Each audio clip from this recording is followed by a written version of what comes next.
the next one. But yeah, I think for this film specifically, I don't understand the 67% audience score. That doesn't make, because this one is so iconic for so many people. Yeah. Everyone I talk to loved this movie. And there's Yeah. very few of our age, Right. the older millennials that don't appreciate Tobey as Spider-Man, right? He is it. He's the one. Yeah. So, okay, so can you elaborate then? Like, who do you think it is that's bringing that number down to the 67% range? I'm the wrong person to ask. I love this movie. I have no idea. That's a weird. This is the show. You gotta make a projection. projection. I'll Gotta guess. I'll make it up. Yeah. I'll just BS my way through this show. It's my show. I can do what I want. Yeah, I couldn't tell you. Potentially, let's see. I would say that it stands out as like a more campy film, but also it came out, what year is this? 2001, Like one or two. I think. This came out when campy movies were the thing, right? They all had the leather and you get like Underworld and Blade and during that time. So this one stands out as like Matrix. a fun, hopeful kind of adventure action flick. Yeah. But it also really resonates on a human level, where most of these others they weren't as human, I guess. Like The Matrix is very dystopian, and then Underworld is very dark, gothic, and then those type of films, they weren't in this vein. So this one stands out in the way that it's, I don't know, like grounded, I guess, in a humanistic kind of way. So that's my point. It would be that would give it a higher score, would it not? But I mean, I can't. I don't understand. Yeah, I mean, one thing you are mentioning as you talk it up, in comparison with other films of the time, this is an extremely colorful movie. It is. That's fair. Like, it's just exuding color. At one point, I was going, man, I could do with like a little less like sensory input right now.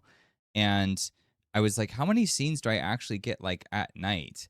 And there's only, I mean, there's like a few, but like for the most part, it's like the scene that I think of when he's after the fighting ring and then he hunts down the guy who kills. Well, there's Uncle three Ben. that I can think of. Yeah. There's that one.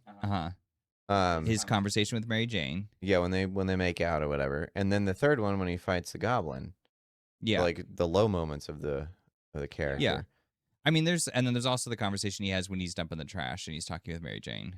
Yeah. So yeah, but like these are, I mean, some of them are short, like, so they're there, but I'm just like, for some reason, as we were going through it, like a lot of the Norman Osborn scenes, he's just kind of, it's like broad daylight and he's talking to himself and like looking at the newspaper in the mirror and stuff. And it's sort of a slight tonal clash, I guess. But I mean, it's just a different visual aesthetic. And so it's not edgy. Like, I don't see the movie as being particularly like, ooh, we're trying to be hip and different than everything else. It feels like it's trying to be a faithful Spider-Man movie. So I guess potentially people wanted something more along the lines of like, like you said, The Matrix, Underworld, like, so they all have a dark tone to them, like just visually, but like also like the story too. And like this has dark elements, sure, but yeah, I don't know. Like maybe it's just I'm trying to figure out the right word, but it's like maybe it gives it off the impression of being like childlike or something because it's not like able to be like hip and mature. Maybe.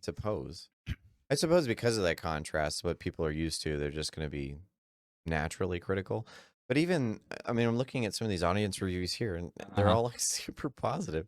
Yeah, I went through those as well. I was like, and they're like, it's a classic. It's a classic.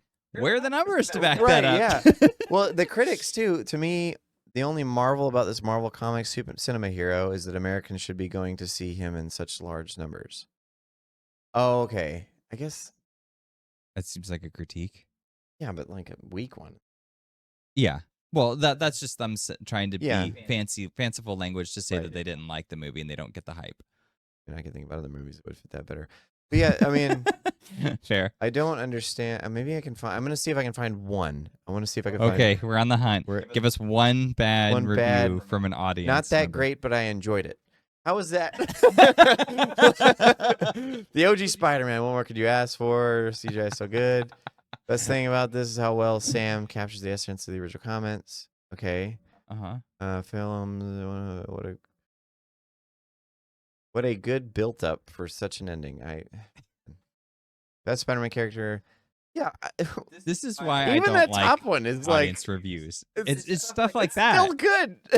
Yeah, it's like, okay, what do I do with that information? Thanks, man. Appreciate it. I can understand saying or being restrictive, like I don't want to spoil anything. That's fine, but I think general audiences have a hard time communicating something that gives you a peripheral of what makes it works and what doesn't. Sometimes they'll say things like it was too slow or it was too boring, but like boring might be a compliment depending on the movie. Like I imagine lots of people said that Blade Runner 2049 was too boring and too slow. But I found that movie to be very engaging. I mean, it's a sci-fi and it's Blade Runner. I expect it to be boring and slow. The more slow and more boring, The better. The better. So, well, not necessarily because the first one is actually boring. But I mean, we'll save that for another time. Yeah, a future debate. Regardless, though, this one, I don't know. I guess I just don't get the 67%. I thought this was higher because probably not. Well, not specifically, but mostly because this one feels like it doesn't try to be anything more than it is. It's not pretentious. It's not trying to be. I don't know. It doesn't have this like grandiose message that it's trying to shoot through. It's just I'm a comic book movie about a character that has all these really really magnificent abilities, and it feels like he adjusts really well to make the whole film revolve around that. Right, the special effects, the CGI, the visuals, like everything really does a great job of portraying this, but also dealing with the human character of human Peter Parker. So I don't get it.